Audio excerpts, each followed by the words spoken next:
In Pennsylvania, a legal issue brought forth by the state Supreme Court has exposed the dysfunction of the Democrat-led state House. Let's review the situation. In March of 2026, the Pennsylvania Supreme Court ruled that the Commonwealth cannot mandate life sentences for those convicted of felony murder. This judgment puts the sentence of over 1,100 convicted murderers in limbo. Realizing the gravity of their decision, the court alerted the legislature that they needed to pass new sentencing guidelines within 120 days.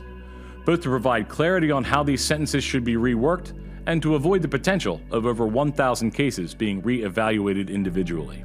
In June of 2026, about a month before the court-appointed deadline, the Republican-led state Senate passed legislation to address the issue. In a bipartisan 30-20 vote, the Senate moved legislation that would replace the mandatory life sentence by establishing a standard sentencing range of 35 years to life, allowing life without parole in the most egregious cases, while also allowing judges the discretion to reduce the sentence to between 10 and 40 years, depending on the circumstances. The Democrat-led House took a different approach.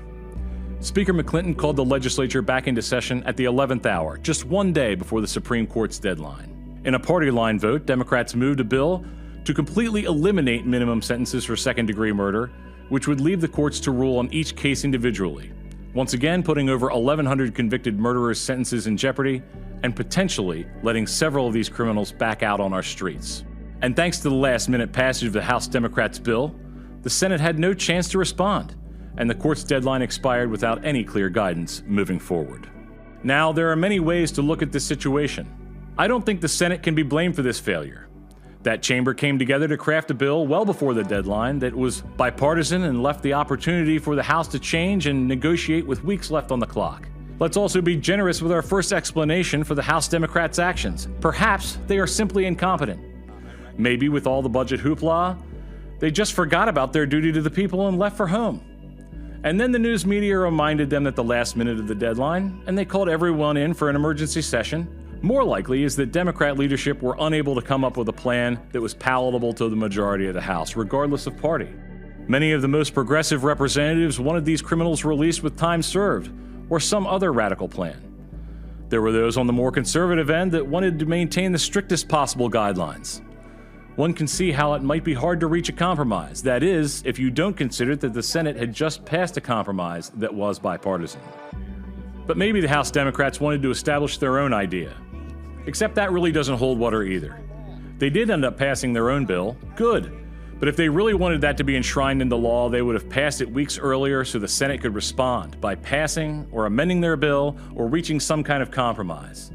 The governor could have signed and everyone would have been able to bask in the glory of a job well done. But that isn't what happened. The Democrats passed their bill into a void, a black hole where legislation goes in and nothing comes out. They got to look like the folks who are compassionate to these poor criminals. But their idea does nothing without it becoming law, and they know this. House Democrats have chosen to put their political ideals above the governance of the people of the Commonwealth. This is where I'll share a piece of advice that I was given on my first day of working at the state capitol. Politics is what brought you here. But when we're in this building, our job is to govern. Our representatives and senators were elected to do a job. That job is to make the tough decisions that others don't want to make or can't make. That job is to do what is best for the people of their district and Pennsylvania as a whole. Our elected officials are not here to implement an agenda that pleases their political party while disregarding the responsibilities with which they have been charged.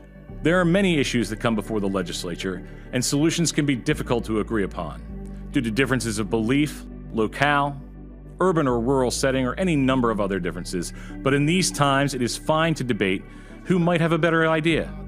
It might be fine to create a new law, or it might be better to leave things alone.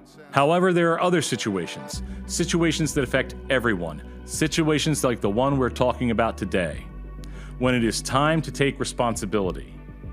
What do we do with convicted murderers? These aren't theoretical future cases. These are people who the courts have already found guilty and must be appropriately dealt with in order to maintain public safety. It's time to lead. It is time to govern. It is not the time to make a political point, do no real work, and go home as if everything is fine. It is time for the people to demand accountability from those who they elect. We must focus on doing the business of the people, not pursuing some agenda. We need to concentrate on governing over politics. Let's get to work.